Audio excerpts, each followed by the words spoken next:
All right, welcome everybody to what will be episode 209 on our customer experience, customer centricity YouTube channel. This is kind of some old fashioned storytelling from myself and the always fun Steve Johnson. It's going to be a little bit of what happened and what should have happened.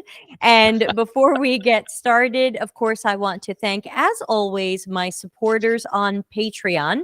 The recording will go first to Patreon paid supporters for 2 weeks, and then it will be available to the public. So if you'd like early access and some other fun perks, consider supporting the Patreon at a paid level. Otherwise, please join at the free level. It's like my mailing list. And then let's see, what else can I tell you? So yes, Steve, in case people are seeing you for the first time, even though you've been a guest before, who are you? Well, I'm Steve Johnson. I have been working in product management and a supporter of UX for 25 or 30 years. And I now run a company called Product Growth Leaders, where we work with teams to remove the chaos from product management and product planning.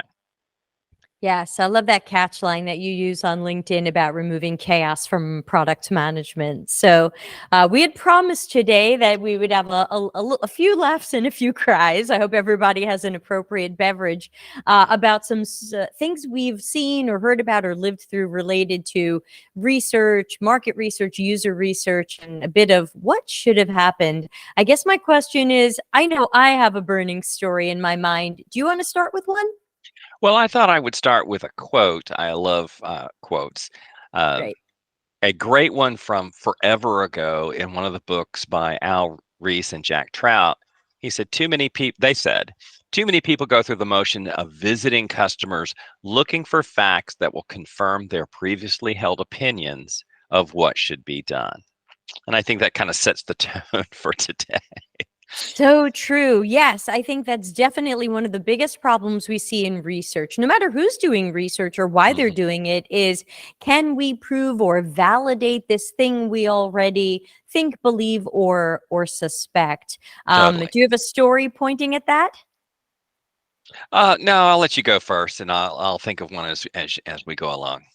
Okay, so whenever I think about talking to you and telling wild stories, the first thing I think about is a story I tell often, and I think it was in my other book, not my new book, but it was about a product manager came to me one day, and they've been looking through data and analytics, and they said to me, and this was an e-commerce website, they said 27% of our mobile web users are not filtering their search results.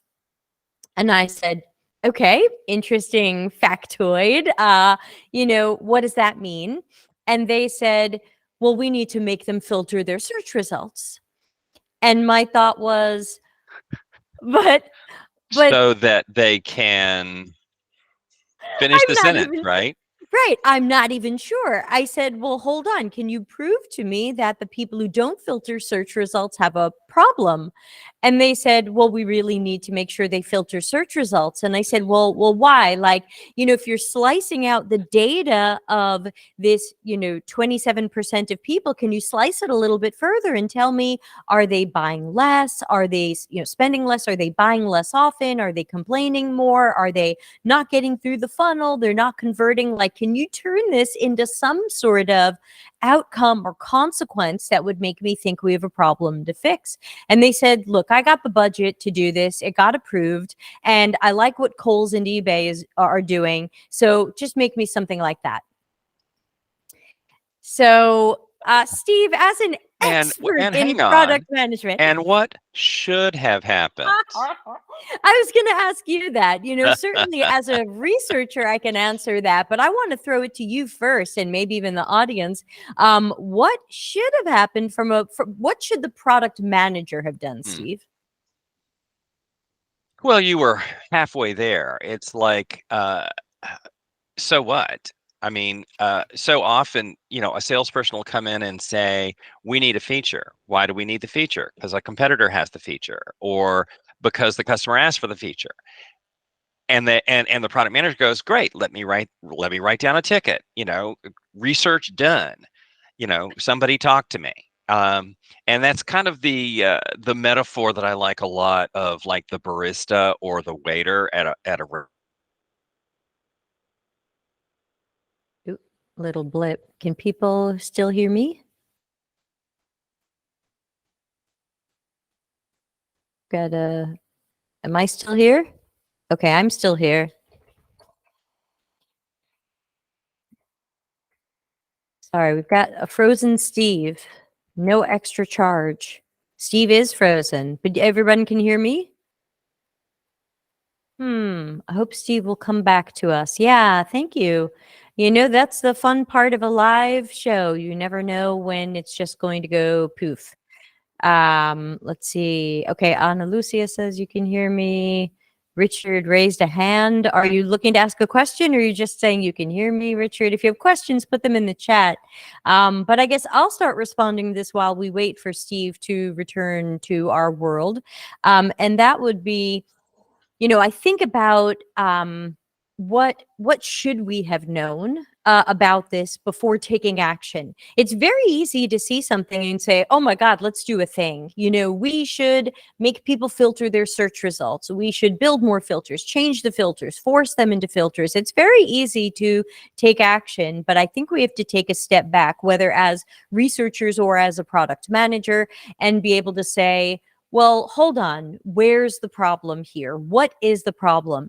And the opportunity there is not to invent a problem or reverse engineer what people might want or what might be cool, but to really make sure we understand what's going wrong here. Because I said to the product manager, it's quite possible that our mobile web users have just put in enough keywords into their search to get what they wanted.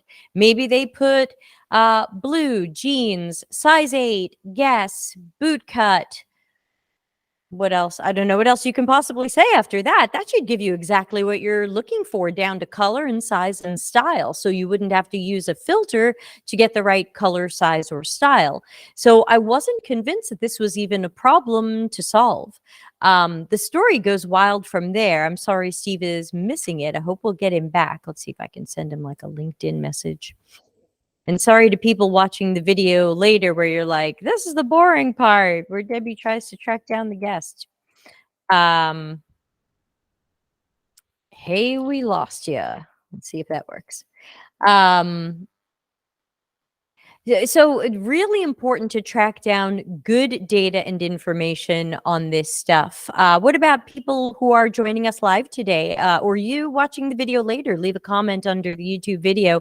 What do you think should have happened in the case of my story where a product manager said 27% of people aren't doing a thing and we need to spin up a project to try to get them to do this thing more?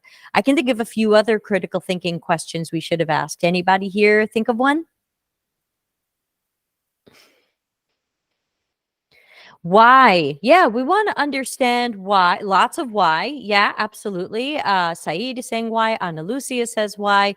I also want to know not only why is this a problem, but why is it important that people filter search results? Do we have some sort of KPI or metric that says we are not successful unless we see people filtering their search results? Or do we have some sort of analytics data that says our happiest customers buy after filtering search results, and now we think it's something everybody should do? Do we have statistics about mobile web? Because this was mobile web, like people not going into our app, going into our website from their phones. Do we have anything that tells us more about? So I'm trying to connect data and analytics to behaviors and decisions.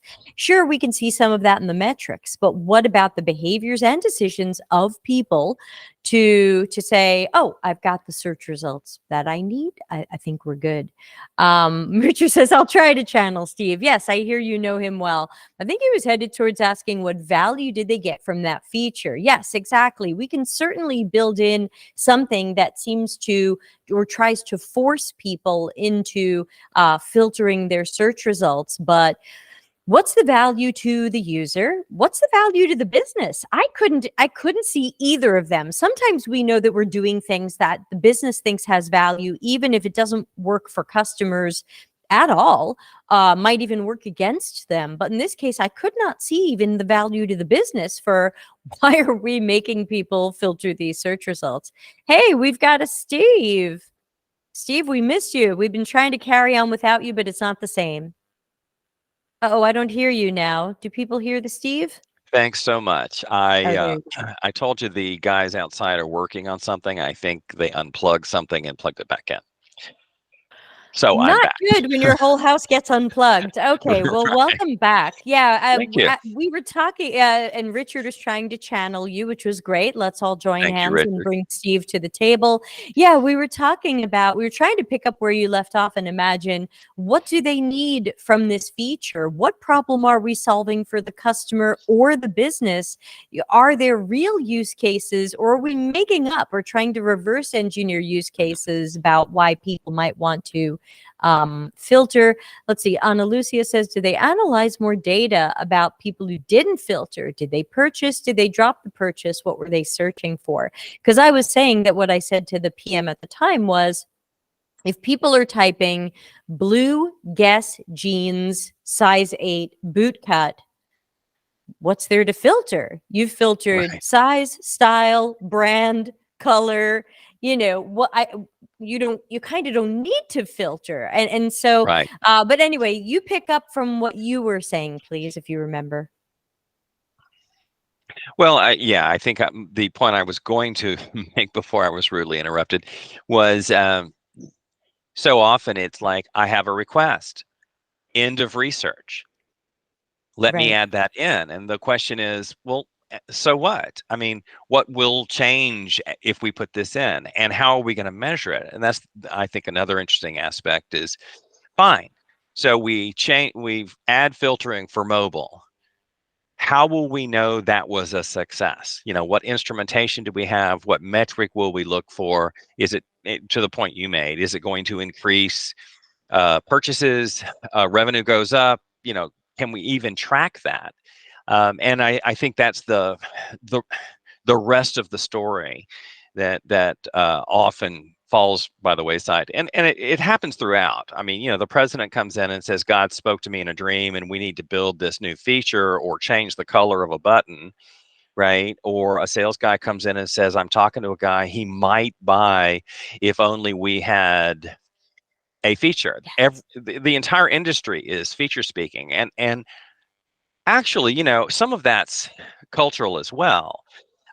So many times I've heard a boss say, hey, don't bring me problems, bring me solutions.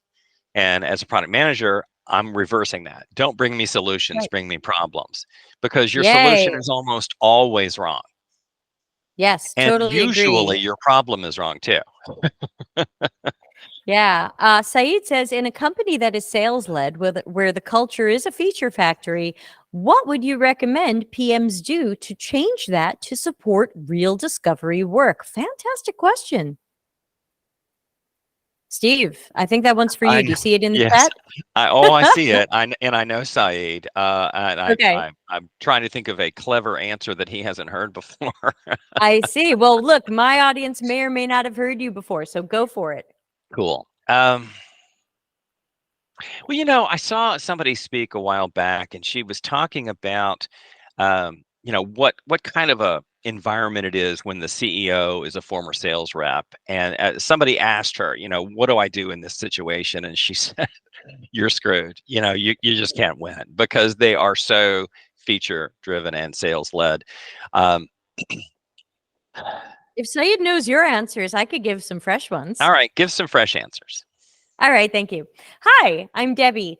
Hi, I'm Debbie from Delta CX. Welcome to my show. So what can a PM do to support real discovery research, hopefully by qualified researchers, whoever they might be? I would say that the PMs and other people have to make sure that that's part of our process. That part of our process is to turn the feature factory around, and we recommend, in my world, what's called task-oriented design instead of feature-oriented design. So in feature-oriented universe, someone has an idea, a what if, stealing from the competitor, the CEO's dream, marketing manager's passing thought. or just a product manager says, I have a cool feature idea. Next thing you know, it's a ticket and we're making a thing and we hope that there's value. We reverse engineer use cases that, the machine supports the feature factory. In task-oriented design, we start with that research and we learn about people, contexts, and systems. We learn where there are problems and pain points. We write problem statements, and then we take a look at the opportunities to improve or innovate something for this target audience.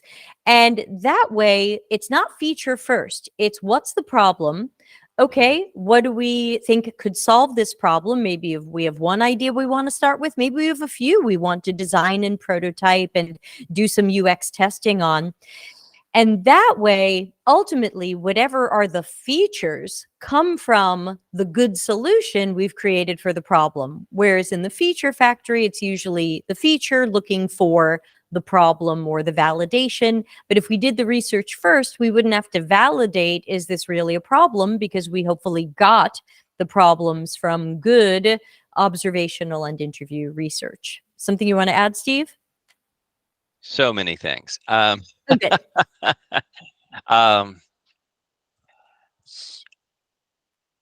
And yet everything you just said totally makes sense. And yet a sales rep doesn't think that far ahead.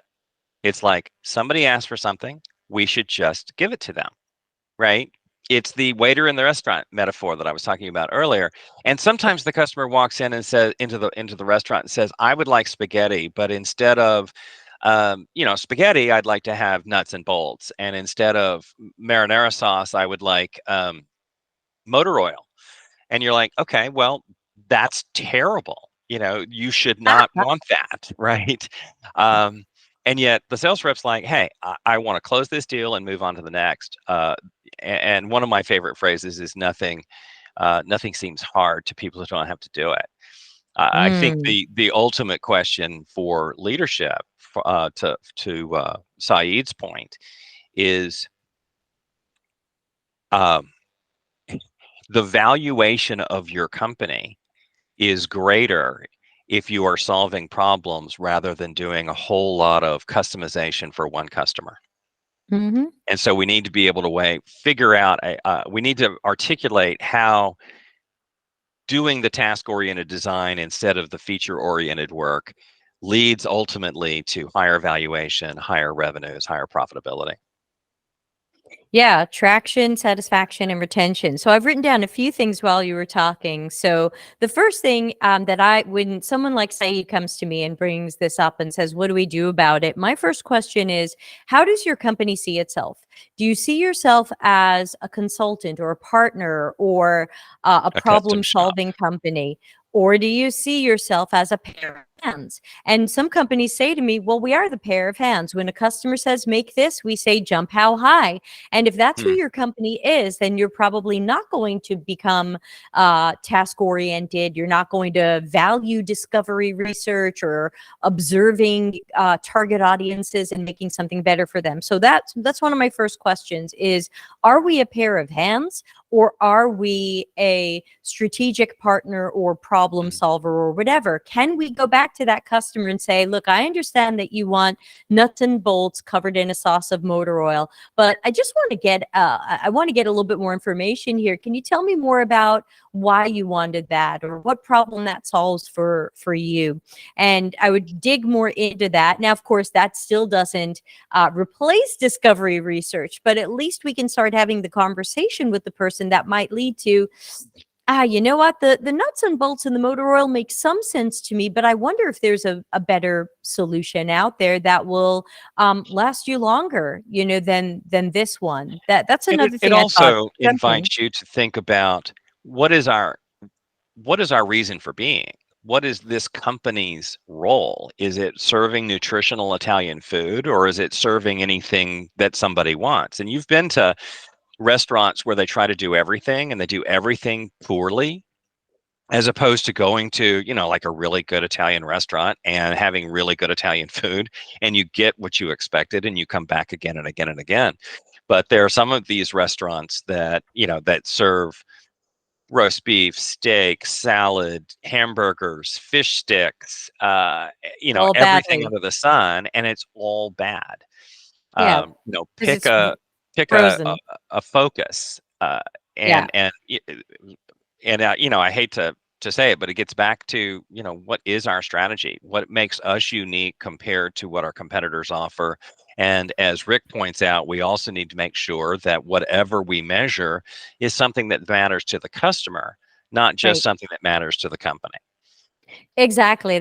You're all going with my talking points and you didn't even know it. One more thing that I wrote down in response to what we're talking about is, um, in addition to what C was just saying about like value proposition and what do you think you're offering and things like that. I also want to see our product managers and our companies have more conversations about what are our company values? What is the promise we've made to the customer?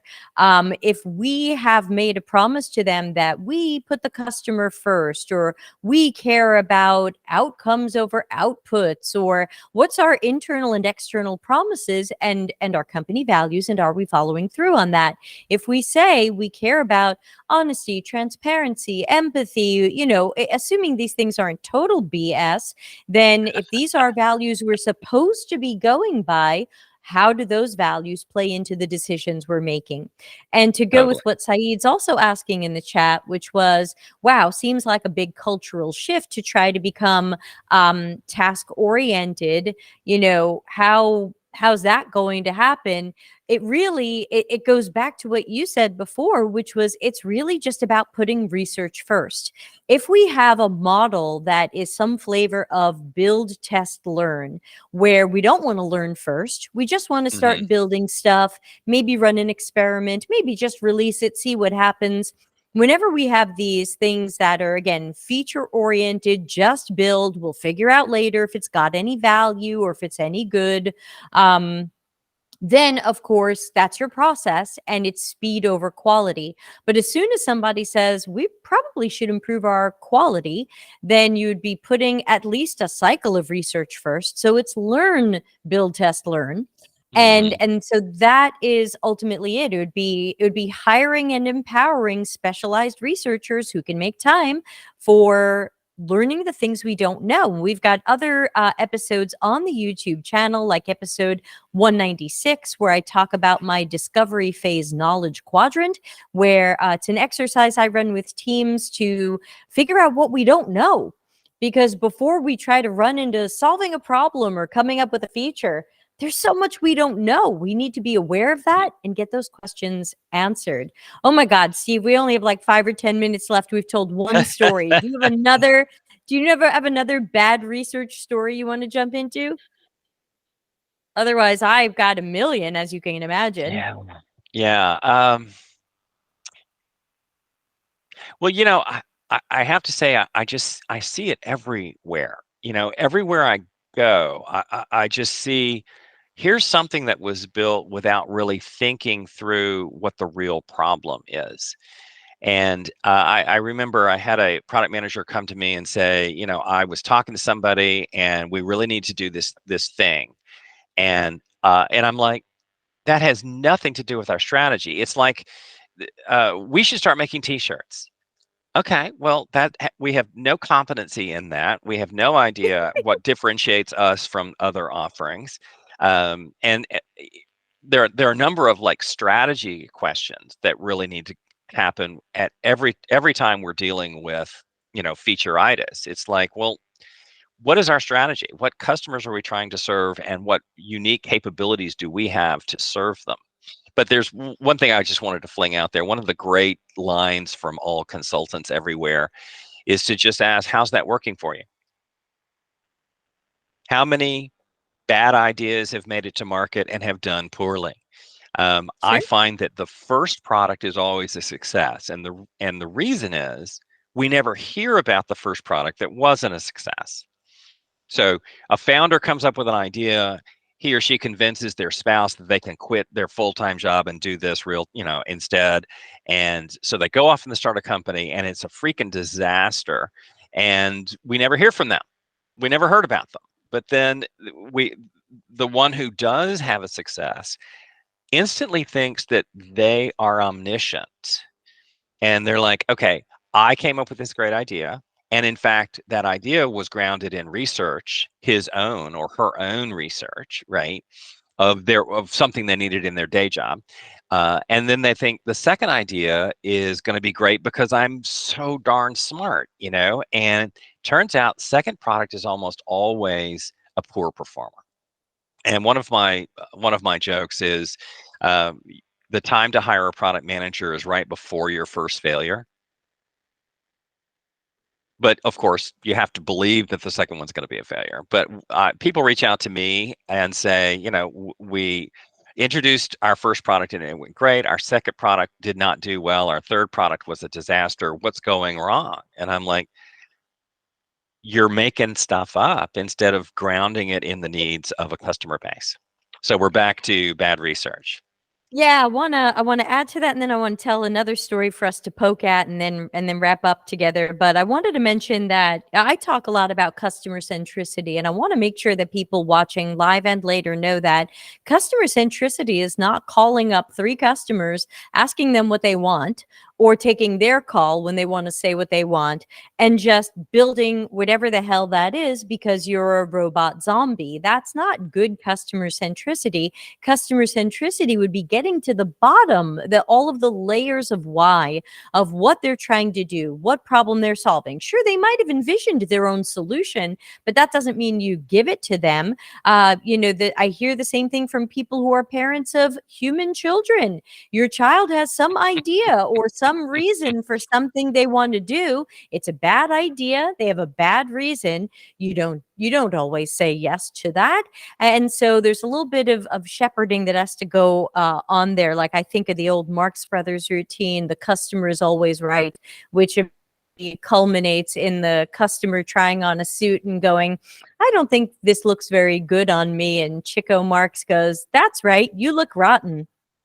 And the guy's like, how dare you? And he's like, the customer's always right. So it's a great play on that.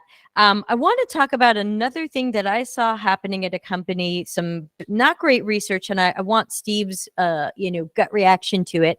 I saw a very highly valued international company planning an entirely new rebuild of their platform because they knew their platform stunk, their NPS was dropping, customers weren't happy. We need a whole new platform. There's a product director who's going to shepherd this. And the product director thought they had all of the best ideas of what this new platform should be. So the research was evidently it was either a focus group or is either some interviews. But despite the international nature of the company and the huge number of customers that they have, I think they spoke to 6 or 8 people. Steve, Wow. your gut reaction to something like that?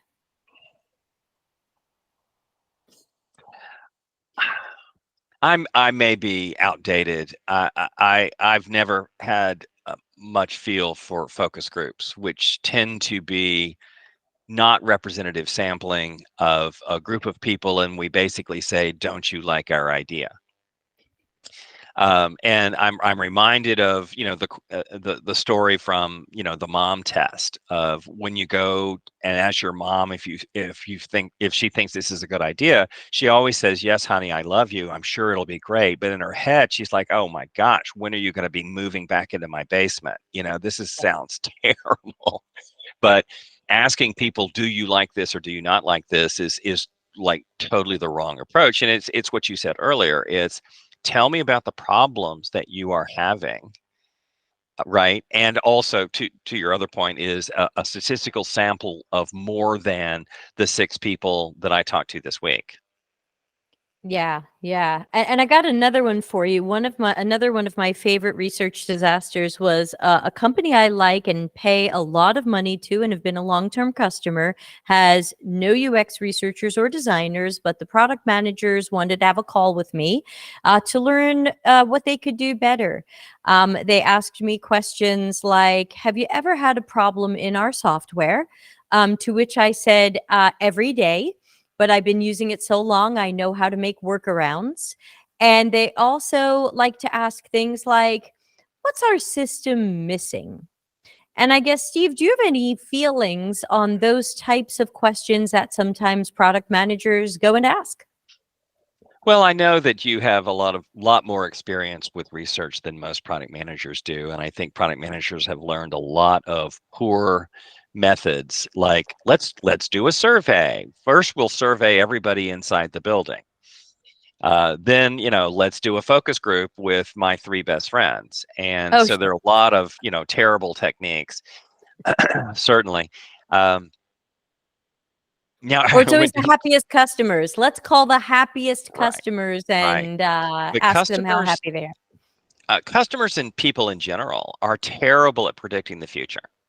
Yeah. If we built this, would you buy it? Well, probably, could, maybe, sort of, and we're like, great, validation, it really does. Instead of asking about the future, we should be asking about the past. How often does this happen? How often do you have to do a workaround in our product? Or how often do you have this problem that you never even thought that our product might maybe be a solution to? And I do. I'm rather a power user of a tool, and literally every day I say I would love to set up a screen share with the product manager while I fool around with this product and struggle to accomplish the thing that I'm trying to do. Yeah. That's what So I people said. are I said, really "Don't good, ask me." I said, "Go watch people use your right? tool. You'll see Right. when we struggle, mess it up, make it up, Hmm. put a Band-Aid on it." Totally. And the great philosopher and baseball great Yogi Berra said, "You can observe a lot just by watching." Always, he's just an endless fountain of fantasticness. Yeah. So when we think about research and what should have happened, I guess, Steve, do you have anything that has worked in your travels or adventures or consulting to convince companies or teams to slow down and spend a little more time on good research? Well, I think they don't think of it as research, or they never think of research as the solution, right? We tend to use terms like, "Am I frozen again?"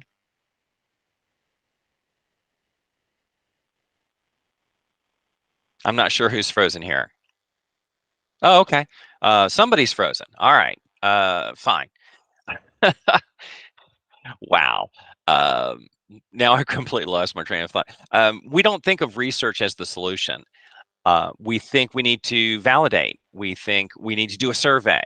We think about the techniques of research without thinking about the point of research.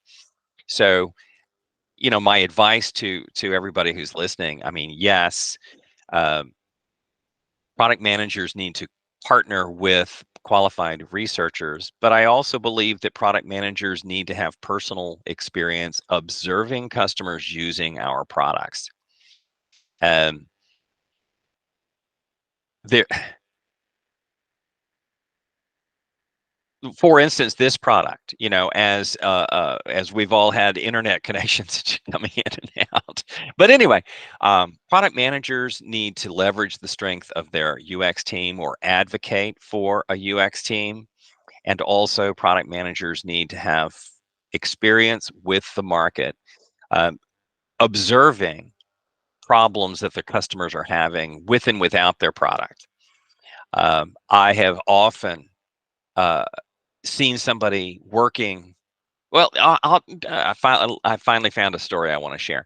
Um, a an insurance company was discussing, and this was a longer time ago. An insurance company was discussing how they could improve the movement of paperwork through their office. And somebody stopped it along the way and said, "Well, wait a minute. What is the customer problem that we're trying to solve?" And the insurance people said, "Oh, the customer wants their claims paid faster." And uh, The consultant said, no, they don't. They don't care about claims. That is your problem. The customer's problem is they want their car fixed.